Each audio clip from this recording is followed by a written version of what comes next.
High বন্ধুরা, কেমন আছো সবাই? আশা করি সবাই অনেক ভালো আছো। তো চলে আসলাম আরেকটা ভিডিও নিয়ে। আজকের ভিডিওটা খুবই ইন্টারেস্টিং হতে চলেছে, তো ভিডিওটা স্কিপ না করে পুরোটা দেখতে থাকো। তো তোমরা তো জানোই আমি একজন হেলথ অ্যাসিস্ট্যান্ট ফিমেল এবং কাজের সূত্রে আমি মুর্শিদাবাদে থাকি। তো দিনটা ছিল 26শে জানুয়ারি, বাড়ি এসেছিলাম ছুটিতে। তারপরেই আমি যাচ্ছি মুর্শিদাবাদে, যেখানে জব করি। তো সেই জন্য তিস্তা তোষা ট্রেন ধরবো, তাই চলে আসলাম ময়নাগুড়ি স্টেশনে। এই যে দেখো, এটা হচ্ছে ময়নাগুড়ি স্টেশন। তো সেখানে এসেই প্রথমে এসে টিকিট কাটলাম, তারপর সেখানে ট্রেনে উঠে গেলাম। এবং এই দেখো এখানকার ভিউটা কত সুন্দর।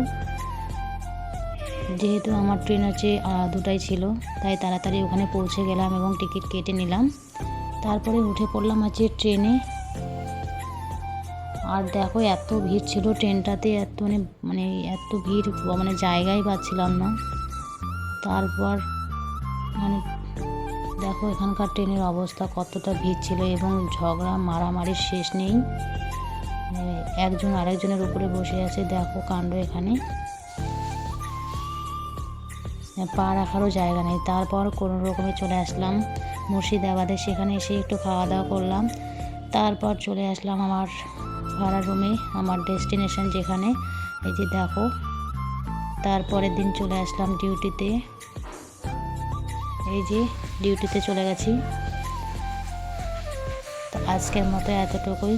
ভিডিওটা কেমন হলো অবশ্যই কমেন্টে জানাবে।